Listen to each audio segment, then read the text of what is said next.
Well, hello, this is Peter Combs from Bidamount.com and P.O. Combs Asian Art in Gloucester, Massachusetts. And today is Monday, December 10th, 2018. And as I mentioned in last week's video, we were a few days behind because I was out sick. We didn't get to the auction results video we wanted to do on the Hong Kong sales. And it was mostly focused around what was going on at Christie's. It was a very interesting series. But before we get into the post-auction results, on our end, we're going to show you a video that Christie's put out post-sale that's very well done and interesting. And then we'll be back and we'll talk about how things went. Okay, hold on.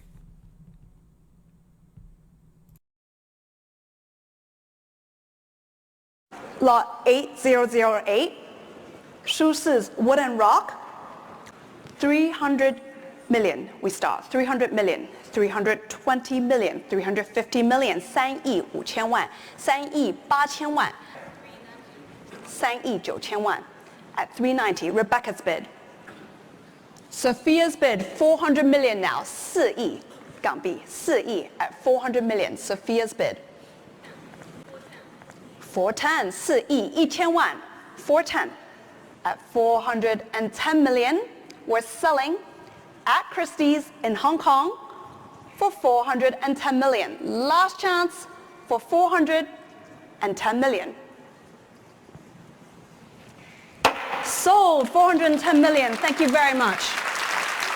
Lot number 2068 is the superb peacock necklace, line of cashmere sapphires here, 109 carats of fine cashmere sapphires at $80 million. Thank you. 80 million. 82 million we have with Karen San. 83 million Vicky San. 85 million, thank you. 99 million. $100 million. 100 million 500,000. For this I have to ask Francois. Do we take it, Francois? 100 million 500,000? Yes. 100 million 500,000. 101 million, yes. 101 million 500,000. 101 million 500,000 then. Last chance for anyone in the room. We're selling it now. 101 500. Sold for you, Vicky San. 8035. 101 million 500,000 dollars. Is also by Zawuki here. Lot number 4 from 1964 this time. And here we can start at $50 million. At $50 million, thank you. 52 million, 55 million. 60 million now, Eric's bidder. Would you like? 92, yes. 93 million, Eric's bid. 95 million. 96 million. 98 million. 99 million. 100. For the first time this evening, thank you. We hope we'll see more. Ask Francis. Yes, 101 million. Eric's bid here, ahead of you waiting, and ahead of you all in the room. $101 million. I'm selling at $101 million. Eric sold for you 101. The Longchuan Celadon Kanuda Vase with the most divine glaze. And we start this at 20 million. At 20 million, 2,000万, 2,200万, 2,400万. At 24 million, 26 million, 2,600万, 2,800万. 要是3000吗？谢谢3000, 30 million now. Gentleman's bid in the room. All right, 31, 3,100万, 3,200万, 32 million. 33 million, 3,300万, 3,400万, 34 million. 35, 3,500万, 3,600万, 36 million. 3,600万, 最后一次. Sold 36 million. Thank you very much. 恭喜您.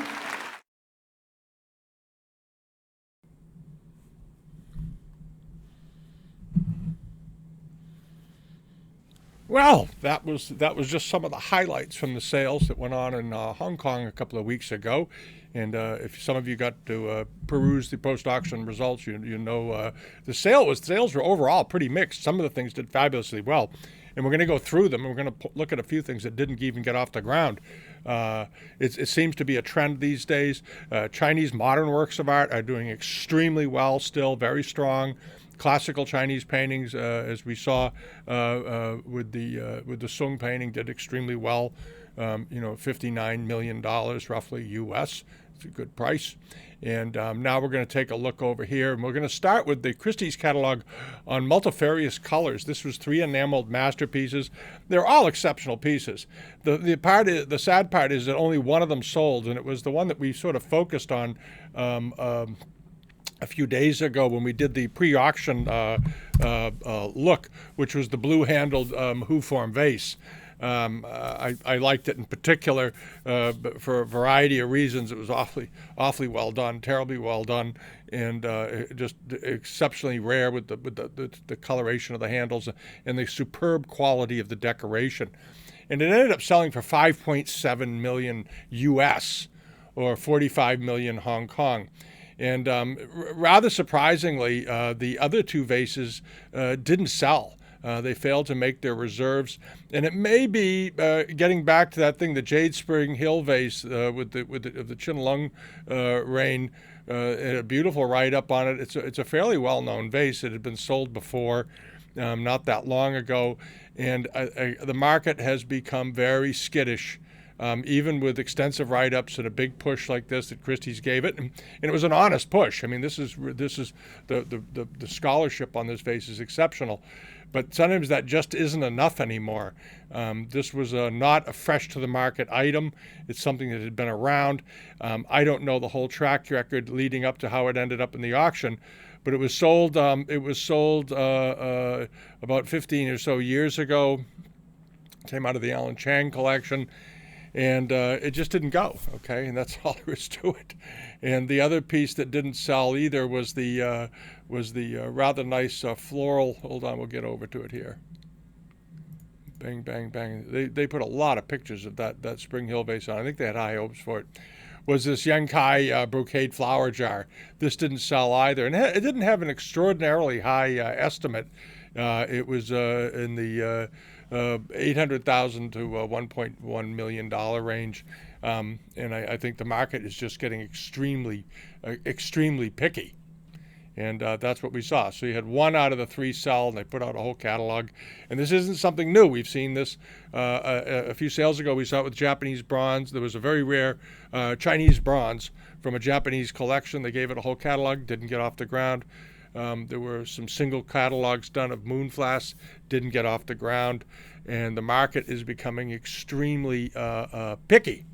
They don't want things that have been in and out of the market, and I think there's a growing resentment towards the speculators who are now trying to cash out a bit, okay? And I think you're going to see some resistance because as prices get more resistive, you're going to have more and more people trying to get out, trying to sell their stuff. They're getting nervous. They're sitting on massive investments, and they haven't seen much upward price movement now in probably 4 years. I think the market sort of leveled off around 2012, 2013, and there hasn't gone anywhere since. And we're going to take a look at some examples that will punctuate that idea in these sales. So it'll be interesting to see what starts coming onto the market now after this group of sales. We're going to come over here to take a look at this. This was the important. Wait a minute, no, this one here, Beyond Compare. All right. Now this was a wonderful catalog, had exceptionally great things in it, and overall the stuff did pretty well, including the famous Sung painting. But we're going to take a look at this. They had this terrific, very rare spindle leg table. Okay, this was a fairly small table. These were never big. It looks huge. It looks full size. It isn't. It was only about 19 inches tall, but a very rare type of Chinese furniture, extremely rare. And it ended up selling for $473,000 in dollars and some change. That's U.S. $473,000 U.S. All right, which is a pretty good result for it. Nothing wrong with that. And then moving along over to here, we had this painting. Now this was a series of 12 leaves painted by Bata Shunran. All right, and Bata Shunran was an interesting guy. He was actually born a Ming prince at the end of the Ming Dynasty when the Mandarins came in, and basically his family was shoved out. His real name was Zhu Da. And he fled and basically hid out in a monastery for about 30 years. He was afraid they were going to kill him, probably.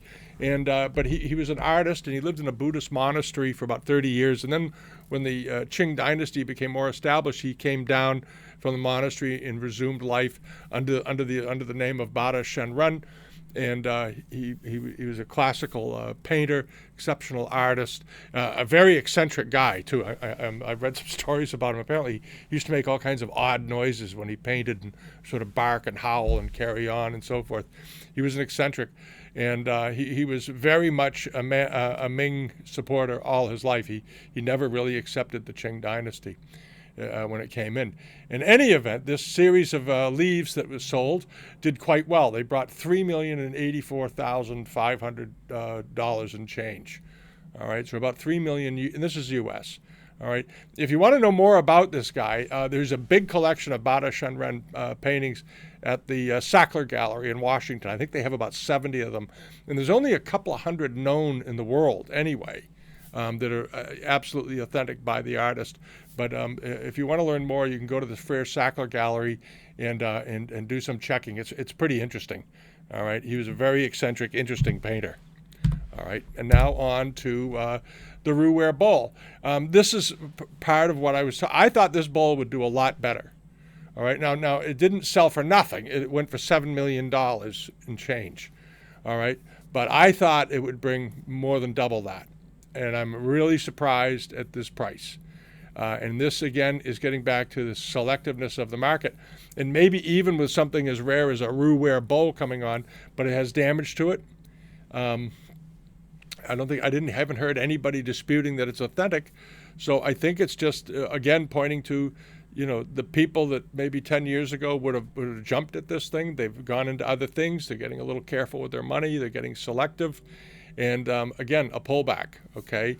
Now, this was an estimate on request, and they may have adjusted it pre-sale up and down a few times. They will do that sometimes with very high valued items. They will based on the feedback they're getting from potential buyers, they will adjust their estimate accordingly and notify the seller. There's a lot of behind-the-scenes negotiating that goes on when they sell one of these, and I suspect that was the case here, okay? But not to spit on the thing, it's a great thing nonetheless. But I think that the market for these has has become selective from what I saw. Okay, I was very surprised it didn't bring at least $15 to $20 million US. It ended up bringing $7 million. Okay, and then you had this, which was the Kanuda Vase, the Sung Vase mallet vase, a beautiful, beautiful vase. And it was estimate on request also. Good size vase, 9 inches tall. And this vase brought $5,494,000, all right? And again, I think that seemed reasonable for these. Again, I thought this would bring over $10 million, all right, to be honest with you. So again, I think the market is getting very, again, selectivity is the name of the game here, all right? And I suspect they dropped the estimates as they led up to sale with this. I suspect that. But then we get on to his. This was Sushi, the painting Wooden Rock. And this was what I heard from somebody in Hong Kong, that they thought this would bring more. And I thought it did great. I was sort of comparing it to the collection that sold, that Japanese collection that sold a couple of years ago that Christie's handled. And they had a painting that had been the collection of Chin Lung, some very early paintings, some Tang paintings. And this painting brought $59 million US. All right, as you saw in the video that played at the beginning of this, extremely rare painting by almost non-existent. The works by this artist are almost non-existent, and I thought the price was about right. I thought it would bring 40, 50, 60 million, and but they thought it would bring more. So God bless them for that, but it didn't bring more. It's where it leveled off, and that's the way it goes. All right, but I think that was a good result. The painting market seems to have, and even on early classical paintings like this, the painting market seems to be right now more resilient than the ceramics and bronzes and all this stuff, unless the stuff is coming out of a private collection that's been in a collection for a long time. If it's been in a collection for a long time, I think you're in pretty good shape. But if you're trying to sell things that you bought in public auctions where the prices are known within the last 15 or 20 years, or even worse, within the last 5 or 10 years, you're going to have a hard time getting rid of it. You're going to have a hard time selling it, I think. All right, from what I can tell. All right, out there. All righty, so just sort of keep that in mind. All righty, and now on to this. This was the month cup catalog. Okay, this was a wonderful catalog. There were some great things in here, and one of the pieces that I had mentioned early, back when the sale was coming along, was this. It wasn't the most expensive thing in the sale. It was just something I really liked, and I guess a number of people liked it too. But it was just a beautiful, the cobalt color here was just exceptional. The shape of the vase I thought was wonderful. And it ended up selling for $550,000 US. So it went right up into its upper range of its estimate and did just fine, okay? But again, that's something that had no previous sales history. It hadn't been kicked around the market a bunch of times. It was a nice fresh piece, and there was a good write-up on it, well-known type, and it did just great, okay? All right, and then we're going to slip over to here. This was that Yongle. There were 2 Yongle pieces. This was very similar to a plate that sold a few weeks ago. The fellow that was the Chinese banker who passed away had one, and here's another one, lo and behold, turned up again in Hong Kong just a couple sales later, and we were wondering how this would do. Well, worry not. It actually went well above its high estimate. It was a very fine example, and it brought actually more than the one that was sold a couple of months ago, okay?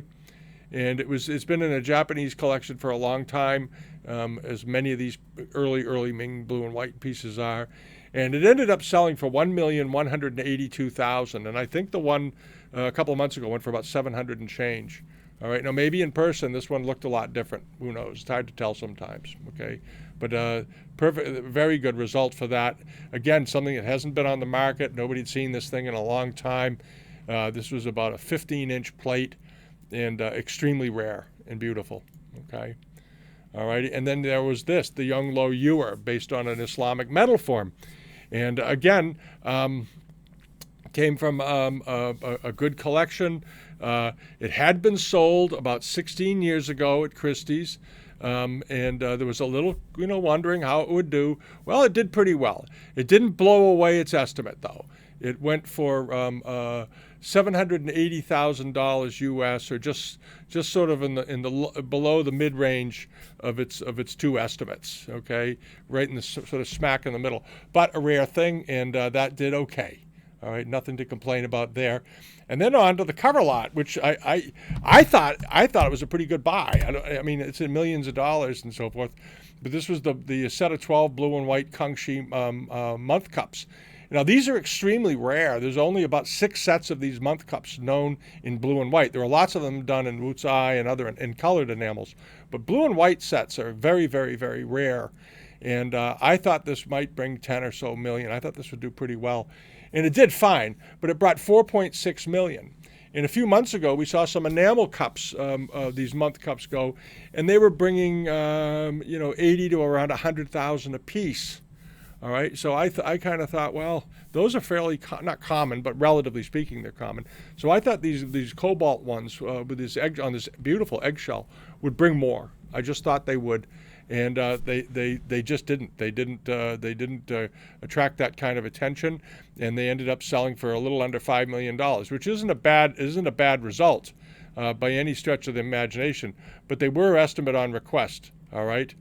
And this big incense burner that was in here, from what I could see, didn't sell, okay, for whatever reason. This was that they call water jade incense burner. And from what I saw in the price results, they didn't get off the ground. Okay, all right. So the market, again, getting picky. Now, when it comes to the Yankee Tan Collection, the gloves came off. Everybody went wild, and in the last 2 sales of this collection, there was a porcelain ceramics, early ceramics sale that came up that did very well. But the Yankee Tan Collection is mostly known for its jades, and the Yankee Tan Part 1 of early jades, archaic jades, did extremely well, and this sale did extremely well. I think the sales rate was just about 100%. All right. from what I could tell, or damn close to it. It was, you know, the sale rate was in the, you know, the 95% range, and the prices were all very strong. And if you like early jades, come over here and take a look at this. And I think part of the reason this collection did so well is that documented early jade collections, because there's so many fakes of these floating around, as everyone knows. This is a good authenticated collection, nothing to worry about, and did very well. And I was very happy to see this. This was that 2 rare Celadon jade stag form pendants that were in the sale. Here they are. I thought they were just terrific. And they did fine. They brought just a hair under $100,000. They brought $95,000. They were just beautiful. I really, they weren't the most expensive things in the sale. The most expensive thing in the sale was this really rare, fine dragon ring, okay? These are called Huans. And if you come over and take a look at this thing, it is of spectacular quality. There it is, all right? The carving on this is just amazing. And the coloration of the stone for such an early carving was just great. And it did very well. It brought $1,011,000, okay? This was a Han Dynasty example. These jades were all very early, and they'd been acquired over the years. This one was acquired in Taipei prior to 1999, okay? And it came out of the Qin Tang Collection, okay? Came out of another well-known collection. It had been exhibited in '99 at the National Palace Museum and so forth, okay? And that's all you really need to know. All right, so that did extremely well. And as far as the Sotheby's catalogs went, the Sotheby's sales did pretty well. There were no major standouts in either of their sales. They had that collection from I can't remember the fellow's name, and it did pretty well. But there was nothing there that was absolutely amazing. It was just an interesting sale because it was all out of one collection. But some of it didn't sell. And the rest of the Sotheby's sale was all perfectly good stuff. Lots of things in the $10,000 to $50,000 range, $60,000 range, but not too many things in the upper ends at all. Okay, and as you can see here, you know, 187,000 Hong Kong, which is you know, what does that come out to? Let's take a look. There we go. 47,000, 28,000, 2,000, 3,000. 4,000. I mean, it's a lot of money. You add it up, but there was nothing in either of Sotheby's sales that went through the roof, as they say. Though they did have some paintings that did well. And I would suggest that if you don't know much about the Chinese painting market, come over and take a good look at the Christie sales of Chinese modern paintings and so forth, and learn a little bit about it. It is a red-hot market. It is sort of interesting stuff, and there doesn't seem to be much weakness in it. I'll tell you that. All right. And that's it. So I'm sorry it took me a while to get around to this. I was out with a terrible case of bronchitis last week and slept a lot over the weekend. I'm feeling much, much better. And we're getting back to normal around here. So that's good. All righty. Give us a thumbs up if you enjoy these videos. And subscribe to us over on Bidamount.com for the newsletter. And join up at the forum. And stop in, say hello, share some pictures. And subscribe to us here on YouTube as well. All righty, and I hope you all have a great week and you had a nice weekend. And we're coming into the end of the year, which is great. And New Year just down the road. All righty. Thanks for stopping in, and have a good day. Bye-bye.